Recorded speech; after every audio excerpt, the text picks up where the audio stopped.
Hey guys, Ash Lane here coming at you today, breaking down what I feel is the best Arena 4 deck in the game in Clash Royale. Now obviously every deck you find has a counter or two, but I've been practicing and playtesting a lot of decks specifically for the Pekka Playhouse Arena 4. Now I played at first with the Pekka card in a lot of decks that I was testing to try to find the best deck. Now how I do this is I actually take these decks into Legendary Arena, see how they play there. If I have success with them, then I play against my clanmates using only the cards from Pekka Playhouse and before that. So that's how I test these decks out.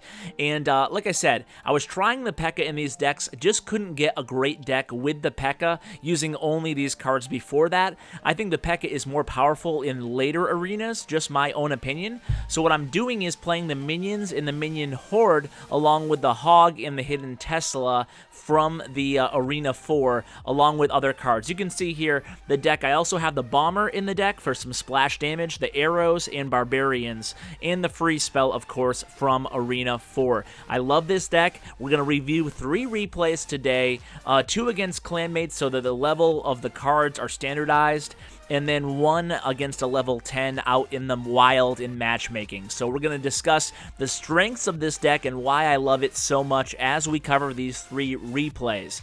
So we're going to start here by placing a Bomber. Now obviously you don't have the Elixir Collector. That's part of the reason why I like the Pekka better in decks in later arenas, because with an expensive card like the Pekka or the Golem, I prefer having a little bit of an Elixir recoup ability with the Collector.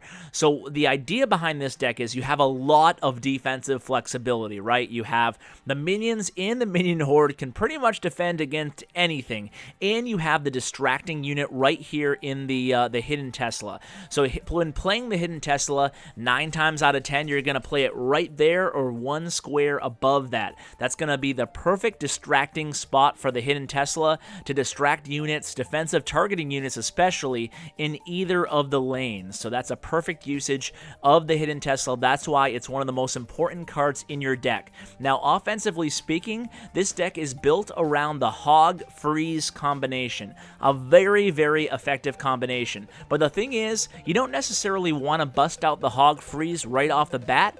It's kind of cool if you can use this combination when you really know it's going to be effective and you can take your opponent by surprise. So right here, didn't use the freeze spell because he was countering my Hog with the skeleton army. So it's always important to play things safe and only bust out your big magical card. In this case, it would be the freeze spell when you are ready, when you know your opponent is low on elixir. So this deck is built around using the Hog and the free spell to chip away at a tower or totally take down a tower. In the meantime, it can defend against absolutely anything. You'll see against a level 10, even playing the Princess card, playing the Frost Wizard, playing a lot of legendary cards and epic cards, you can still hold your own and win, and I'll show you how. So here Oddjob's going to actually use a rocket against my right tower, so I knew he was low on elixir. I'm going to capitalize on that by finally dropping my freeze spell, and you can see I was able to freeze his baby Pekka there, and I was able to take down his left tower. That's why this deck is so effective. You can play a lot of defense, and then when the timing is right, you can use your Barbarians and your Hog to get a nice push going in either of the lanes. Now, I knew he had the Fireball, but I decided to test with the Minion Horde there to see if it was up. It was up, but I was able to sneak in a Hog again in the right-hand lane, so now I'm chipping away at that right tower, but it's not going to really matter as I pretty much secured the victory by this point. The Barbarians are a great card in this deck as well. I would not substitute out the Barbarians, and I love having the Minions and the Minion Horde in the same deck. So try this out, guys. I'm pretty confident that it is one of the best combinations, especially when you learn how to use it. Here was a 2-crown to 1 victory. We'll go ahead and play another match against Oddjob. On this second match, he actually switched up his deck. I kept the same deck, and he's now playing a couple defensive units. He has the Inferno Tower as well as the cannon there. So you're going to see how versatile this deck is. Part of the reason why I say I love it so much for Arena 4 for Pekka Playhouse.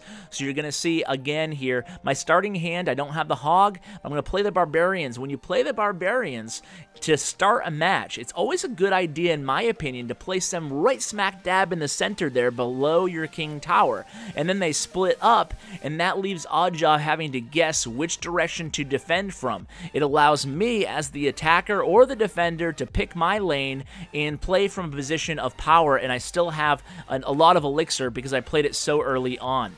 So now I'm going to go ahead and try to sneak that hog in there in the right-hand lane. You can see Oddjob's hand. He has absolutely nothing to counter this hog with at all, so I'm just going to go ahead and keep taking hits on that right tower. Now, even when he plays an Inferno tower or a cannon, it's important not to panic. You can always play your hidden Tesla card if you don't know what else to play for the time being. So it allows you to use some elixir and then recoup and just kind of reload and get a good hand ready to play. So at this point, I'm going to play the Barbarians again. This time, I'm not going to split them up. Rather, I'm going to target that right-hand lane because I've already chipped away at that tower. I want to add onto it at this point. So what am I going to do now? I think I'm going to play, I'm almost full elixir, you can see. So I'm going to play Minions and Bomber. Having that splash damage is really important there. So I'm going to be able to take down that not hidden Tesla, the Inferno tower there. I'm going to use the arrows as soon as I see that Minion Horde, and then boom, take down the tower. You can see I had one Barbarians left standing. I had my Hog obviously left standing and the Bomber, and they do a lot of damage. When you can get the Bomber and the Hog and even one or two Barbarians on a tower, you're gonna take that tower down unless they have a really quick counter like a Fireball or maybe not even arrows. Fireball would be really the only card that could counter that in Arena 4. So even if they do have a Fireball though, you'll still be hopefully at an elixir advantage and able to recoup. So again, I'm going to go ahead and drop the Barbarians here. I'm kind of going for the Crown Tower at this point, for the King Tower, trying to go for 3 crowns, but I'm not going to be able to pull it off here. But either way, I'm still going to get the win, and that's all that really matters. So I'm going to go ahead here. I'm ready with the arrows against the Minion Horde, but I don't think I really need it. Instead, I'm going to play a Minion Horde of my own, and there's only 20 seconds left over here. So at this point, I've kind of resigned myself to playing a little bit of defense. Still want to make sure you poke and prod a little bit offensively, keep them on their toes. You don't want to see a comeback, and that applies to any arena that you're in. Doesn't matter if it's arena 2, 3, 4, or 7. So never want to go too much defensively, but when you have the 1 tower lead and there's not a lot of damage on your towers, make sure you focus mainly on defense, and then, like I said, drop a hog every now and then. Just make sure you secure the victory. That's the most important thing. So now, guys, I said I would go on and show the regular attack here in the legendary arena. I'm playing Touchdown here, and he's level 10. I'm level 10. Our cards are relatively the same level, but remember, I'm playing with an Arena 4 deck here in below. He has the Dark Prince. He has the Pekka. Well, I have the Pekka too, but like I said, he does have his legendary cards as well. He has the Elixir Collector, so theoretically, I should be at a pretty big disadvantage here, and he has pretty high level cards.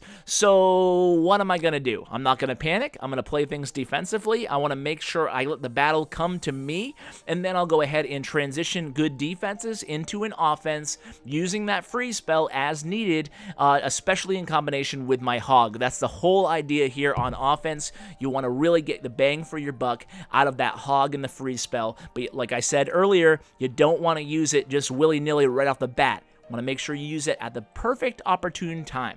So now I have my Hog going on that left-hand tower. He has to play his Princess card, and the Princess isn't going to do a heck of a lot of damage against that Hog, so I'm going to get a decent amount of damage off that left tower.